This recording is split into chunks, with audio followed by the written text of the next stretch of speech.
You know what I can't stand? Guys who think being a father is optional. Across the table, Patrick's hands tightened under the cloth. Please, not tonight. I see it all the time. Men who think showing up is optional, who never really put in the work. Patrick's fork froze halfway to his mouth. He didn't flinch, didn't challenge, just waited. Emily's hand trembled above her plate, the fork shaking in the soft light. To family. Real family. The ones who show up. Patrick didn't raise his glass. The crystal chimed around him, and he just sat there, stone still. Honestly, I feel sorry for the guys who phoned it in. Their kids will never know what a real father looks like. The words landed like a blade. Emily's breath caught. Patrick said nothing, but something behind his eyes closed forever. Emily pushed back from the table, the chair shrieking against the hardwood. Every guest looked up. Excuse me. I need a moment. She fled into the hallway. A hand pressed to her mouth, and the dining room fell into a heavy, uncertain silence. Jacob stared after her, his fork suspended, a flicker of annoyance crossing his face. What was that about? She's never handled wine well. Across the table, Patrick's eyes followed his daughter's path, a faint tightness at the corner of his mouth. She's always been a little high-strung. You know how some people get about family gatherings. High-strung. He called her high-strung. The other guests resumed their conversations in hushed tones. Jacob shrugged and reached for the wine bottle. Patrick hadn't moved. He sat there, a man who had been struck and refused to show it, the dinner carrying on like nothing had happened. The guests filed out into the November cold, leaving behind half-empty glasses and the cloying scent of pumpkin pie. Emily stood rigid by the door, watching Jacob say his goodbyes until the last guest was gone. Jacob, hallway, now. He followed her, brows knitted, already defensive. What's with the fire? I was just making conversation. You called my father a failed dad in every way but directly. I wasn't even talking about him. Don't put words in my mouth. He's the man who raised me alone. Every single day. What do you call that? Here we go. Drama. Before he could answer, Emily's face twisted. She turned and walked away, her heels clicking down the hall. Jacob stared after her, shaking his head. Halfway across town, Patrick sat on his dark porch, the night pressing in around him. The morning light was pale and useless, like a bulb about to die. Emily lay curled on her side, eyes open, staring at the wall. Jacob found her at the kitchen table 10 minutes later, her coffee untouched, the cup growing cold in the weak morning light. So, this is how it's going to be. The silent treatment over a few words at dinner. A few words. He truly doesn't see it. Okay, I am sorry, all right? I wasn't trying to insult your dad. Can we move on now? The apology was hollow, landing between them like a stone in water. Emily's lips were pressed into a thin line. I apologized. What else does she need? He waited, the silence stretching. Then he grabbed his keys from the counter and walked out without another word. The door shut softly. Emily stared at the table, her fingers tracing the grain of the wood, her chest tight with everything she couldn't say. Somewhere else, Patrick poured himself a second cup of coffee, unaware that his whole life was about to be dragged into the light. That afternoon, Jacob came home early. The house was hollow, Emily out walking. Upstairs, in the bedroom closet, his hand struck a dusty box. He carried it to his desk, hesitating, then lifted the lid. The smell of old paper, and something faintly sweet drifted out. He pulled out his phone and snapped a picture. On the screen, a faded photograph. A young Patrick, a tiny Emily on his shoulders, both laughing. Behind the photo, a yellowed scrap of paper. A name, Karen. A date from decades ago, the ink trembling as if written in haste. Karen? Emily never mentioned a Karen. He typed the name into a search bar, paired it with Patrick's, and hit enter. The screen flickered with results. One link stood out, an archived newspaper article. The headline hit like a punch. Local woman vanishes without trace, leaves husband and child. He read the article slowly, the words clotting in his throat. The kitchen clock ticked in the other room, loud as a hammer. Leaves husband and child. And I told him he didn't show up. He set the phone down. Outside, the afternoon darkened. The house waited, and something inside him began to crack. Emily came through the front door, damp from the evening drizzle, and found Jacob standing in the living room, his phone face down in one hand. Emily, who's Karen? She stopped, her hand still on the doorframe, the color draining from her face. Where did you hear that name? He held up the phone, the article's headline visible on the screen. I found the box, the photo, the article. Your mother walked out when you were 4. Your father raised you alone. He was holding the evidence like a weapon. Yes, he gave up everything. He never complained once. Everything? But I called him a failure. Emily's shoulders shook. Jacob stood motionless, the article blurring in front of him, his whole sense of what a father was beginning to crumple. What exactly did he do, Emily? I need to know. She inhaled, a ragged sound, and the words came out in pieces. 2 jobs. Morning, stockroom, evening, gas station. Never a single complaint. Jacob's jaw went slack. The man he'd dismissed as a quiet old failure had worked himself to the bone. He learned to braid my hair watching a video. Every morning before school. The image cut through Jacob. Patrick's hands folded and still at dinner. The same hands that had braided a child's hair. He never dated. He said he had the only woman he needed right in front of him. Jacob's chest hollowed. His toast, his lecture, the smug pity. All of it rebounded and buried itself deep. Emily's legs gave out. She sank onto the couch, her body heaving with sobs. Jacob didn't move. The clock on the mantelpiece ticked.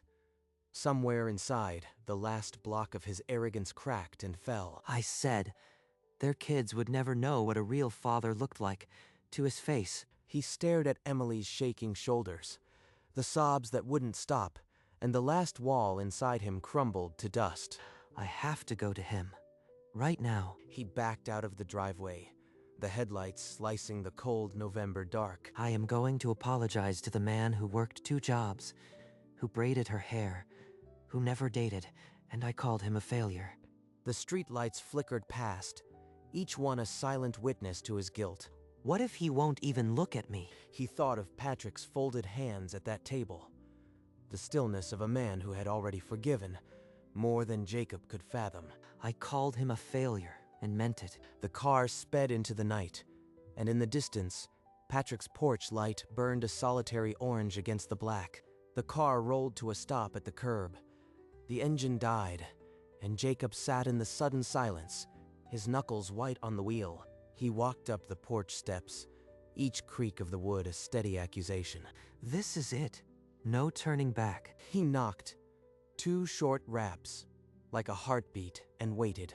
The door opened. Patrick stood in a worn dressing gown, his face shifting from surprise to quiet assessment. Patrick, I need to talk to you. Patrick didn't speak. He just looked at Jacob, the way a man looks at someone who has hurt his child. Jacob's heart hammered. The man hadn't said a word, and already he felt naked. Please, I know it's late, but I can't let tonight end without this. Patrick stepped back. Silently, he held the door open, and Jacob walked into the house of the man he'd insulted. Jacob stood in the dim hallway, the weight of his own words pressing on his chest. I told you I felt sorry for guys who phoned it in. I didn't know. I insulted you at your own table. You raised a daughter alone, and I called you a failure. Patrick's face didn't change. It was a mask of old pain and newer assessment. I woke up today the biggest fool in the room, and I need you to know. I know it. The silence stretched. Then Patrick turned and walked toward the cabinet without a word. Come in. Sit. I'll pour us a drink. Jacob lowered himself into a worn leather armchair. The glass placed in his hand without ceremony. The two men sat across from each other. The clink of ice the only sound. Patrick took a slow sip, then settled back, his eyes saying nothing but listening to everything. I went home and I couldn't. The things Emily told me, I had no idea what you did. Patrick raised a hand. The gesture was calm, final, and Jacob's words died in his throat. You've apologized enough. I am not interested in your guilt. Jacob swallowed hard, the bourbon in his glass untouched, a tiny amber witness to his shame. You want to know what a real father does? Let me tell you about one night. This is it. The moment I've been dreading. Patrick set down his glass. The clink was the only sound, and then the whole room seemed to lean in. It was 2 a.m. Emily was 4. She couldn't breathe. Oh God. The fire crackled. Patrick leaned back, his voice dropping into a low, steady register that filled the silence like a held breath. Patrick's voice never wavered. He spoke as if reading from an old script burned into memory. The sound that woke me was a seal barking. That's what croup sounds like in a child that small.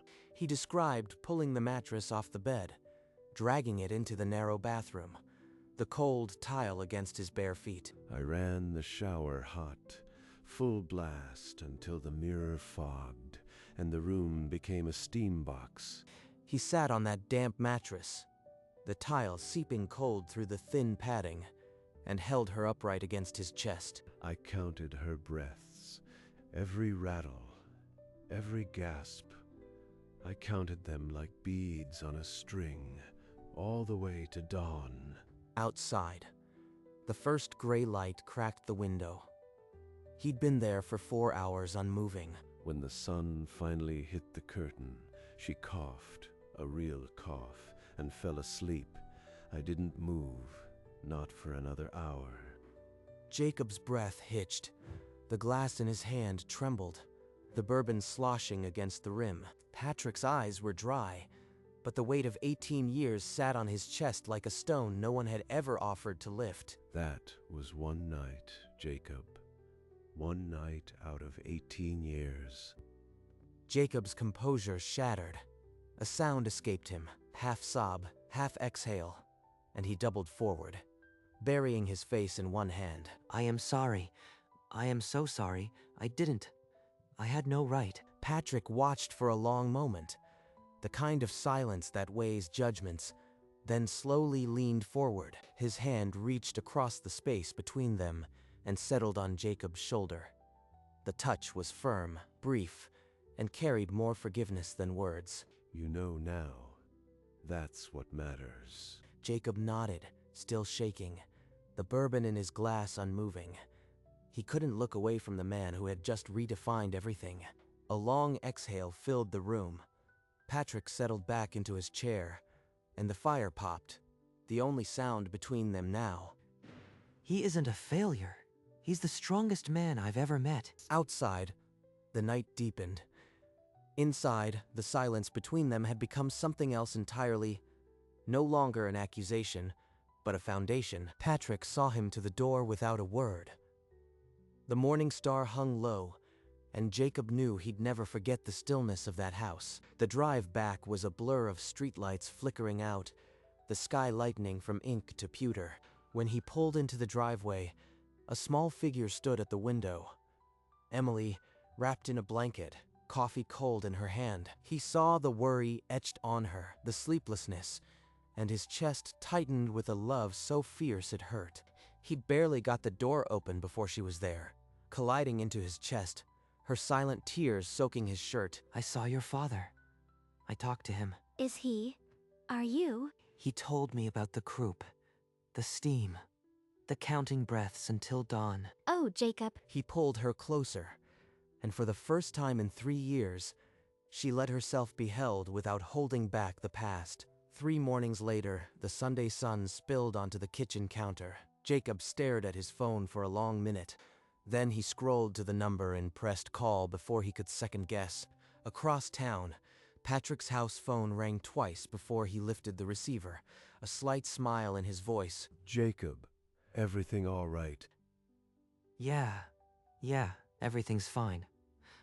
I wanted to hear your voice. There was a pause, weightless and easy, the kind that didn't need filling.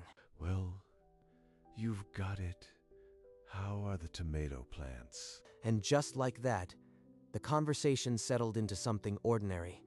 The weather, the garden, the sound of Emily humming upstairs. When Jacob hung up, he found Emily watching him from the doorway, tears standing in her eyes. He simply nodded, and she knew. The calls had already become a ritual, and Patrick was no longer a man forgotten. Emily stood in the hallway, staring up at the closet's highest shelf, a step stool already underfoot. Her fingers brushed a cardboard box, dust lifting into the shaft of sunlight. She'd hidden these away the week after her wedding. She carried the box to the living room and knelt beside it, the weight of years pressing against the cardboard flaps. She opened the lid. The smell of old paper and something faintly sweet drifted out, the ghost of a childhood. All these years, I treated these like secrets, not the proof they really are. She lifted the top album, its plastic cover crackling, and she ran her palm over the worn spine. She opened it. Patrick's face, younger, exhausted, but smiling, filled the first page. He was there for every tooth lost, every skinned knee, every school play with a borrowed video camera. Her fingers traced the photographs, one after another, as if cataloging a debt she could never repay. She closed the album gently, clutching it to her chest. These wouldn't be hidden anymore. She slid the first album into the gap on the living room bookshelf, between a cookbook and a dictionary. She placed the second, then the third, until the row of albums stood like a silent testimony to 18 years. The front door opened. Jacob stepped in, his eyes finding the new edition before he'd even taken off his coat. Emily, what are those? The truth, Jacob, finally out where it belongs. She didn't wait for his reaction. She just stood there, arms crossed as if daring him to disagree. He crossed to the shelf and pulled one album free, his hands trembling as he opened it. Patrick's face. Dozens of him, smiled up from every page. Christmases, first days of school, a homemade kite flying in a park. I lectured this man. I mocked him. Emily stepped beside him, her hand resting on his arm. The albums would never go back in a box again. Months later, at a family dinner, Patrick walked in to find Jacob standing, waiting to greet him with a hug. I'd like to say something. The room went quiet. Emily's fork stilled, her eyes fixed on her husband. A year ago, I said things at this table that shamed me. Tonight, I set the record straight. To the man who never phoned it in, who worked 2 jobs, braided hair, and held his daughter through the night. To Patrick, the father who showed me what a real father looks like. Everyone raised their glasses. Patrick's hand trembled as he lifted his, the light catching the moisture in his eyes. Emily's smile was wide and wet. She mouthed, "I love you," across the table. Patrick took a sip, then nodded, unable to speak. The room filled with soft, respectful applause. The insult that once wounded had become the bridge to something unbreakable. The man who'd been invisible was now the heart of every gathering. Sunday evening, Patrick sat on his porch, the last rays of sun filtering through the oak leaves. Inside, the dining chair at the head of the table stood ready, his jacket still draped over the back. The phone on the rail buzzed, and he glanced at the screen. Jacob. Right on time. The tomatoes are coming in strong this year. In the house behind him, that same chair waited, as if the room itself had learned to honor his place. They talked about the weather forecast, the neighbor's new dog, the recipe Emily was trying. When the call ended, Patrick set the phone down gently, as if it were something precious. Inside, the empty chair seemed to listen, holding the echo of his years. And on the porch, Patrick smiled, a quiet, earned thing that had been decades in the making. In Emily and Jacob's living room, The photo album lay open on the coffee table, pages fanned under the afternoon light. On the wall above, a new frame hung beside the wedding picture. Patrick, younger, holding a grinning toddler Emily on his shoulders. No more hiding who raised me. She reached out and straightened the frame, her reflection a faint ghost in the glass. Beside the album, a mug of tea sent a thin curl of steam into the quiet. The house held the stillness of a story finally told. That's the one, Dad. Right where it belongs. The album's spine, labeled 1998 to 2016, caught the light.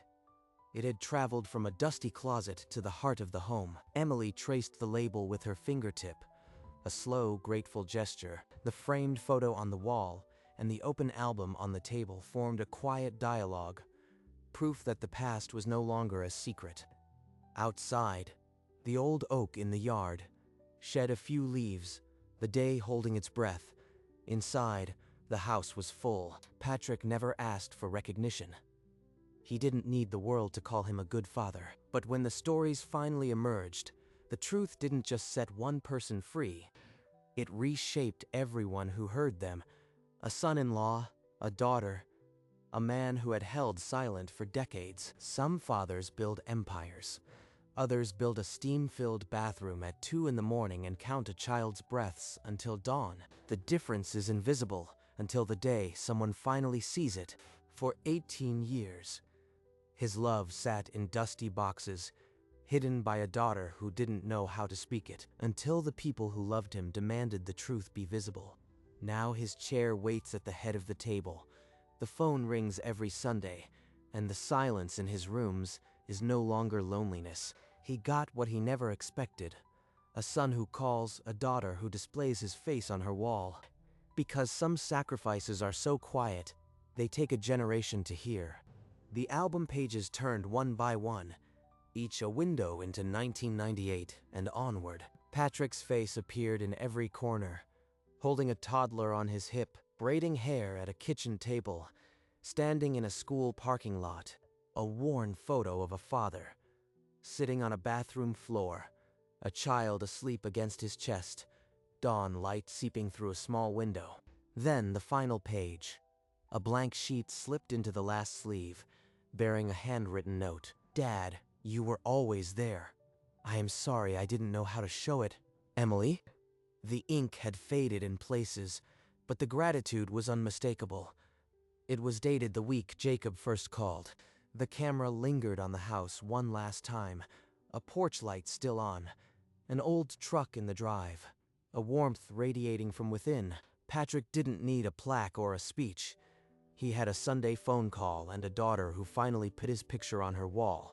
And somewhere inside, on a bookshelf next to a cookbook, 3 albums stood in a row, their spines bearing a quiet truth. The screen faded to black, leaving only the afterimage of a father who had waited 18 years to be seen.